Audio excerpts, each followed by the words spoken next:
Puis avant que Chantal me le rappelle, il y a aussi une nouvelle demande pour l'électricité. Les chaînes de blocs, les centres de données, l'électrification des transports. Ça n'a pas été regardé assez sérieusement par le gouvernement libéral. Avec un gouvernement de la CAQ, non seulement on va bien utiliser les surplus d'électricité d'Hydro-Québec, mais il va en manquer d'électricité.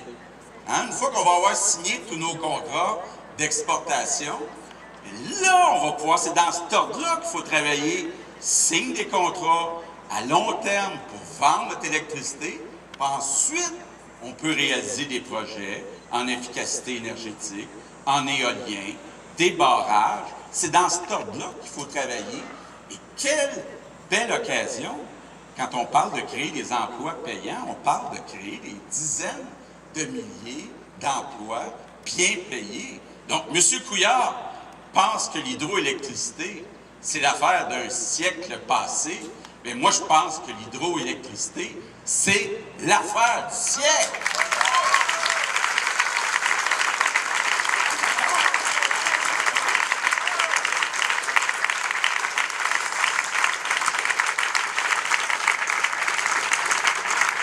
Donc, je résume.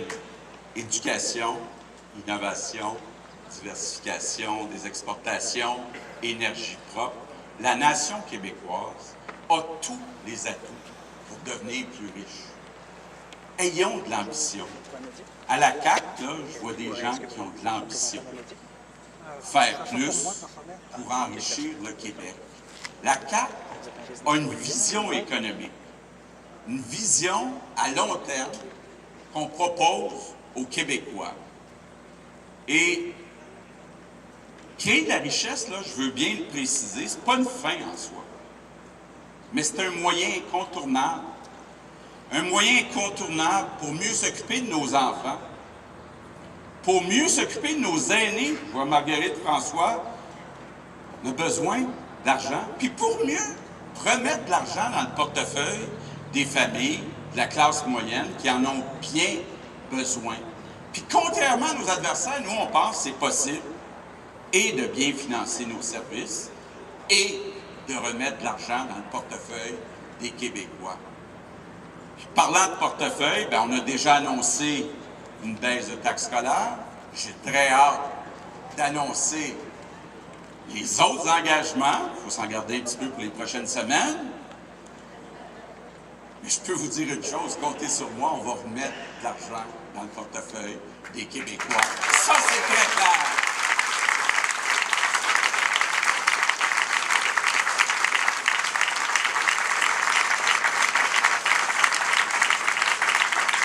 Donc, chers candidats, candidates, je termine en vous disant, on est exactement aujourd'hui à 50 jours du 1er octobre. On a l'occasion de faire l'histoire. On a l'occasion de tourner la page sur 15 longues années libérales. Vous êtes sur le terrain comme moi. Vous voyez comme moi qu'il y a un vent de changement qui souffle à la grandeur du Québec. Je vais vous dire une chose. Plus on reçoit de tape dans le dos, là, plus il faut travailler fort. Et je vous mets en garde, je me mets en garde, on doit mériter la confiance des Québécois. Puis on doit mériter cette confiance en ignorant les campagnes négatives de nos adversaires. On doit mériter cette confiance en allant voir les Québécois, avec nos idées, avec notre équipe. Il reste 50 dodos, comme on dit. Vous pouvez compter sur moi pour donner tout ce que j'ai. Tout ce que j'ai, mais j'ai besoin de vous autres. J'ai besoin de vous autres. Je compte sur vous autres. Bonne campagne. Merci tout le monde.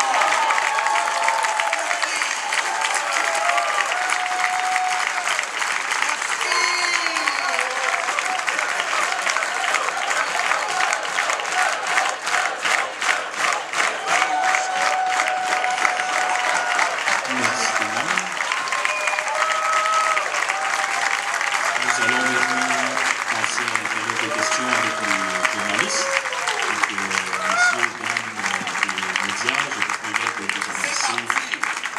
les micros derrière les caméras. La période de questions est réservée pour les médias. On va commencer avec Patrick Belrose du Journal de Québec. Bonjour, M. Legault. Bonjour. C'est au milieu ici, oui. Moi. Bonjour, M. Legault. Qu'est-ce que vous répondez à ceux qui voient dans la plus longue campagne que les libéraux veulent faire, une stratégie pour vous laisser le temps de trébucher, de faire des faux pas? Écoutez, les libéraux, je sais pas, est-ce que le son est bon? Oui. Les libéraux sont là depuis 150 ans. Le PQ est là depuis 50 ans. Nous, on existe depuis 6 ans et demi. Donc, je pense que le parti qui a le plus à gagner à avoir du temps pour expliquer son programme, à montrer son équipe, c'est la CAQ.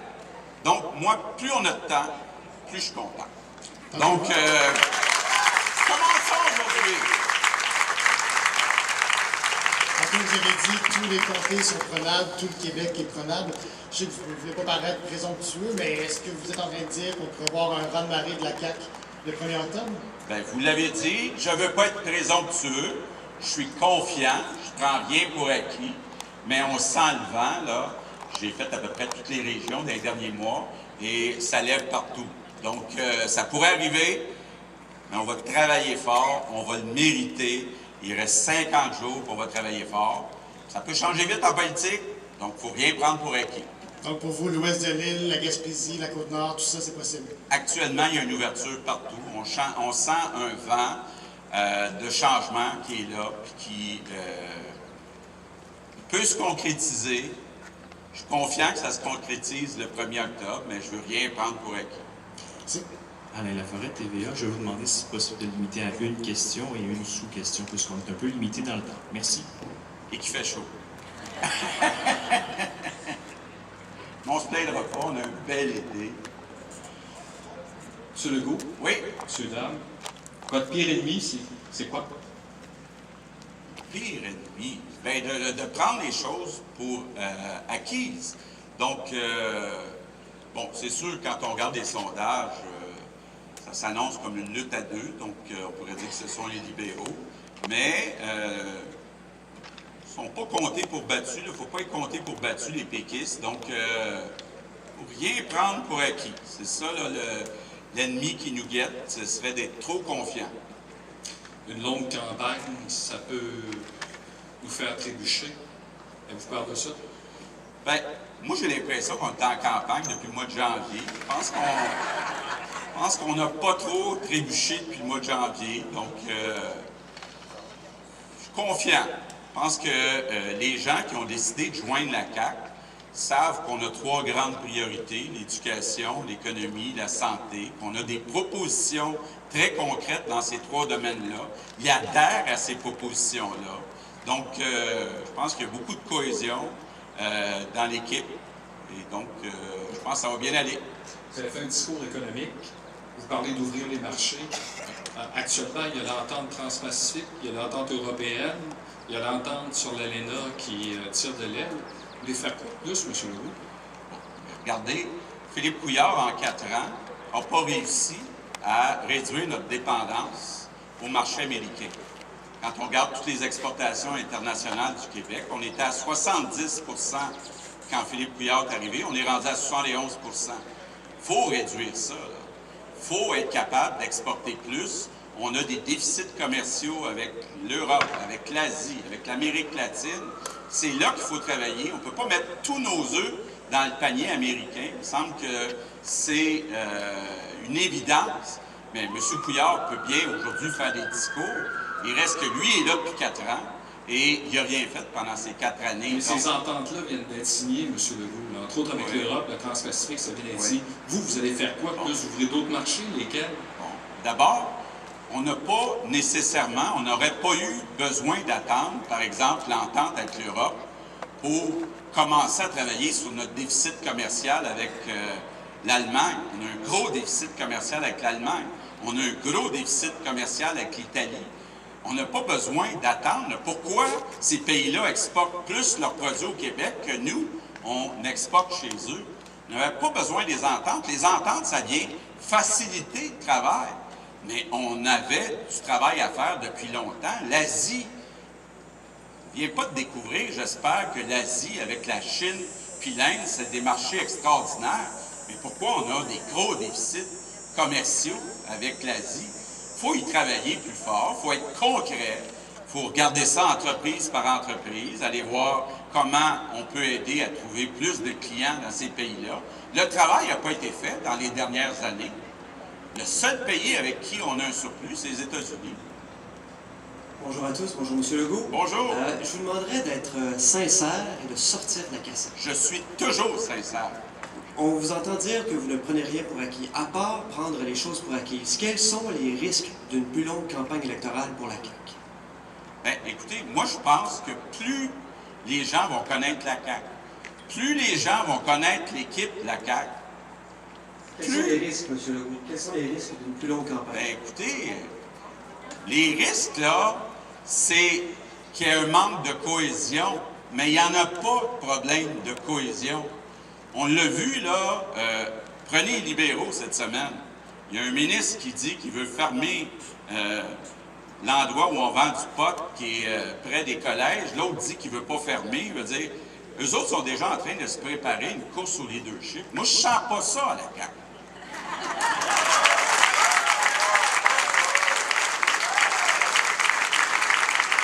Pourquoi refusez-vous systématiquement de répondre à la question combien de personnes vous allez couper dans la bureaucratie? À chaque fois, vous avez répondu, on verra ça plus tard. Pourquoi vous refusez de répondre? Bien, d'abord, on va y répondre de façon plus détaillée quand on va déposer notre cadre financier. On a déjà dit qu'on voulait réouvrir l'entente avec les spécialistes. On a déjà parlé d'économies de plusieurs centaines de millions dans les technologies d'information.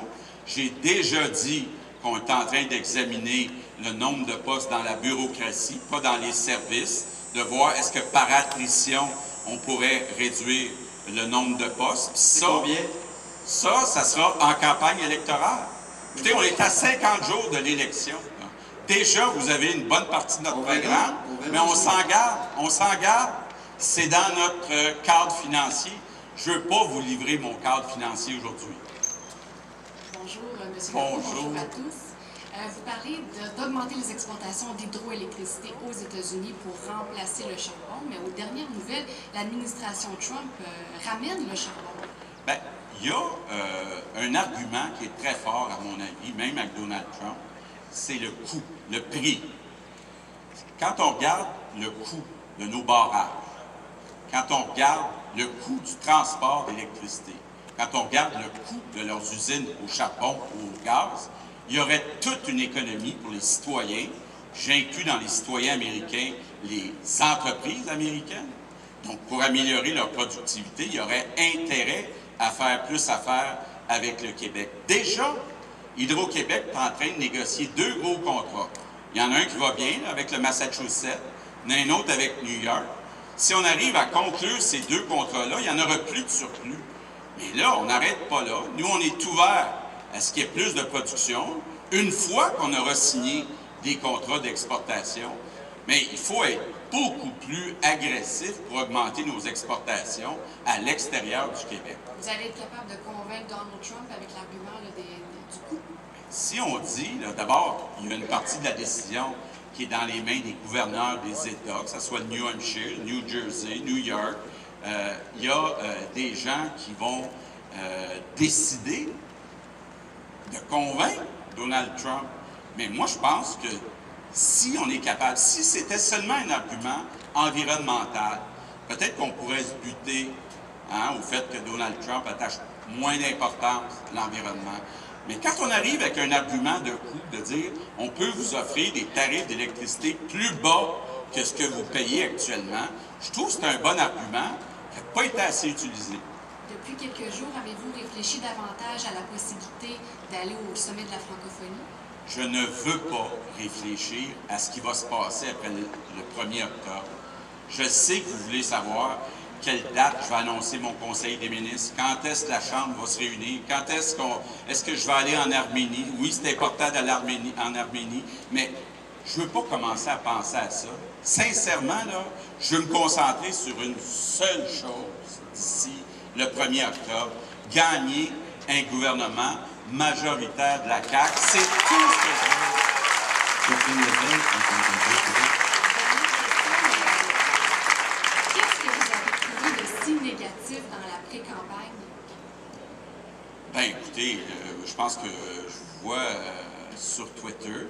Donc, vous avez vu les attaques, là. Regardez comment il s'appelle, je pense que c'est Charles Robert, là. Je ne sais pas s'il dort la nuit, là, mais à peu près à tous les 10 minutes, il envoie quelque chose de négatif. Ils ont sorti un petit vidéo contre moi. Je parle des libéraux, là. Je suppose que c'est approuvé par Philippe Couillard. Hein. Philippe Couillard, qui a l'air du grand sage, mais qui, derrière, approuve des publicités négatives sur moi, ben je les vois, là. Je pense que vous les voyez, vous aussi. Une question? Bonjour. Bonjour. Avec l'équipe. Vous parlez de vous-même comme un premier ministre économique, on le voit là. Ça renforce un peu l'image que la CAQ, c'est le parti d'un seul homme. Est-ce que vous avez un trio économique ou est-ce que vous avez une petite équipe économique qui va vous conseiller parmi vos candidats?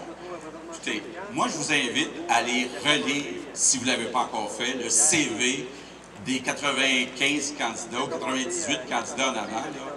Je pense que dans ces candidats-là, il y a pas mal plus d'expérience en affaires que dans tous les députés actuels du Parti libéral. Donc, je vous invite à aller lire le CV.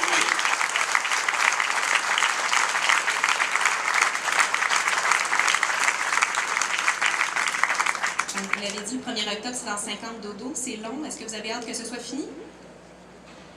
Écoutez, j'ai hâte. Moi, je suis un gars d'action. Hein? Donc, j'ai hâte. La partie après, ça ne sera pas facile. Les attentes sont élevées. Il y a beaucoup de travail à faire. Mais évidemment que j'ai hâte à l'autre étape. Mais les 50 jours, il faut les prendre une à la fois. Il faut travailler fort. Il faut mériter la confiance. Il y aura 3 débats. C'est important de bien performer dans ces débats-là. Donc, il reste beaucoup de travail à faire encore. Mais vous semblez retenir votre souffle un peu en espérant que tout se passe bien pendant 50 jours. Est-ce que c'est le cas? Et pour l'instant, ça se passe bien, mais je ne veux rien prendre pour acquis. Donc, moi, j'ai appris dans la vie qu'il n'y a jamais rien de gagné. Hein? Quand on a lancé Air Transat, là, ça a l'air beau Air Transat aujourd'hui, mais il y a des semaines où on se demandait comment on paierait les factures, comment on relèverait certains défis, qu'est-ce qu'on fait avec certains problèmes. Donc, il faut prendre ça une journée à la fois, puis il reste 50 jours, puis il n'y a rien d'acquis. Puis moi, c'est dans mon style de me battre jour par jour jusqu'à la fin.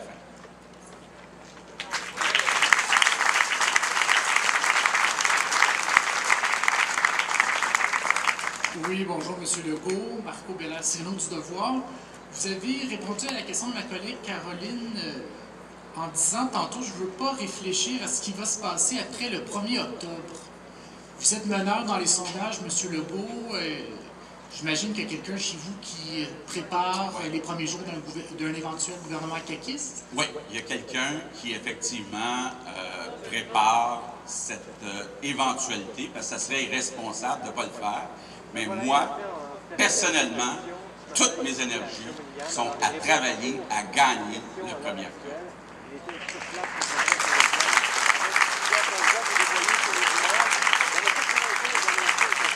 Qu'est-ce que vous permet de faire une campagne de 39 jours que vous ne permet pas de faire une campagne de 33 jours? Est-ce que ça va vous permettre de sortir un peu du circuit de l'élection de 2014 qui était beaucoup l'autoroute 20, l'autoroute 40? Bien, déjà, vous avez vu cet été que j'ai fait pas mal toutes les régions. Ce soir, je m'envole vers cette île pour aller rencontrer les gens sur la Côte-Nord. Donc, ça nous permet effectivement de visiter plus de régions. Puis, concernant Hydro-Québec, faites-vous confiance, vous, à son PDG, M. Martel, et est-ce que vous nous demandez de patienter dans le dossier du parc éolien d'Apuiat? M. Moreau, M. Couillard lui disent d'aller de l'avant, mais M. Martel avait des réserves. Vous, qu'est-ce que vous allez faire avec ce projet-là? Déjà, au mois de juin, en Chambre, j'ai demandé à Philippe Couillard d'attendre pour signer ce contrat-là. Déjà, la vérificatrice générale nous a révélé que les Québécois, ça leur a coûté 2,5 milliards les éoliennes là, pour acheter des votes en Gaspésie. Donc, nous, on veut être certain que si on achète de l'électricité additionnelle, qu'on va réussir à la vendre. Hydro-Québec est en surplus actuellement. Donc, il y a comme même le président d'Hydro-Québec l'a dit, là, le président, M. Martel, a dit, si on signe ce contrat-là, Hydro-Québec va perdre entre 1,5 milliard et 2 milliards. Bien, Hydro-Québec, ça appartient à tous les Québécois. C'est beaucoup d'argent.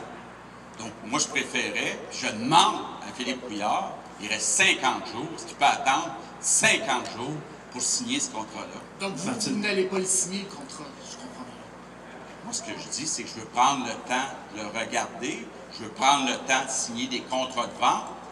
On doit vendre l'électricité avant d'en fabriquer plus. On est déjà en surplus. Bonjour à tous les candidats. Bonjour, M. Legault. Je vais poursuivre sur le dossier que Marco a amené. Pour savoir précisément qu'est-ce que vous avez l'intention de faire, parce que la filière éolienne, c'est pas un dossier qui est simple.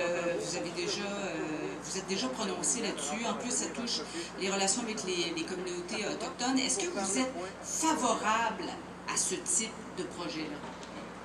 Ma position, notre position a toujours été la même.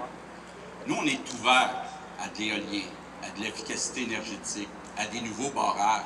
Mais une fois qu'on aura signé des contrats à long terme pour utiliser cette énergie, on ne peut pas dire à Hydro-Québec qui est en surplus, bien, acheter plus d'électricité sans savoir s'ils vont être capables de la vendre. On sait que dans les dernières années, ils n'ont pas été capables de vendre l'énergie qui était produite par l'éolien en Gaspésie. Ça nous a coûté aux Québécois 2,5 milliards. C'est pas moi qui le dis, c'est la vérificatrice générale. Donc, je ne suis pas contre, je l'ai répété, je ne suis pas contre l'éolien, mais je suis contre le fait d'acheter de l'énergie alors qu'on ne l'a pas vendu, alors qu'on n'a pas de contrat à long terme, alors qu'on est déjà en surplus. Il me semble que moi, je fais confiance à l'intelligence des Québécois. J'ai hâte. Demain, je vais être sur la Côte-Nord. Donc, je prends le dossier de front, je vais aller en discuter avec eux autres. Mais moi, j'ai confiance que même les citoyens de la Côte-Nord, là, qui vont peut-être se voir privés d'un projet à court terme, vont comprendre qu'on ne peut pas mettre 1,5 milliard de pertes chez Hydro-Québec pour créer des emplois, que ce soit des emplois utiles. Donc, à la lumière de ce que vous savez, là, présentement, oui, de ce que vous avez vu, vous vous rangez du côté du président d'Hydro-Québec. Vous nous donneriez de suite à ce... Absolument. Dans la situation actuelle. Mais moi, j'ai plus d'ambition que Philippe Couillard. Puis je vais plus m'impliquer personnellement pour augmenter les ventes d'hydroélectricité. Parce que vous savez, l'éolien, c'est comme une énergie d'appoint. Si on veut être capable de donner de l'énergie pendant les heures de pointe, bien, les bassins de l'hydroélectricité, il n'y a rien de mieux. Parce qu'on peut les déverser quand on veut. Bien, il faut être capable d'avoir un mix éolien, barrage, et augmenter les exportations. Mais là, Philippe Couillard, il est allé dire, c'est dépasser l'hydroélectricité. Donc, c'est quoi sa crédibilité, là, cette semaine, d'aller rencontrer les gouverneurs de la Nouvelle-Angleterre pour essayer de leur vendre l'hydroélectricité? Il a déjà dit que c'était dépassé. C'est un problème. Parce qu'à la limite, quand on rencontre les gouverneurs du Nord-Est américain, ils nous disent, même dans certains cas, le bout éolien, on pourrait le faire nous-mêmes. Le bout qui nous manque, c'est le bout barrage. On va maintenant passer aux questions en anglais avec Cathy Sonnet de CBC en vous demandant, s'il vous plaît, de vous limiter à une question et une sous-question. Merci.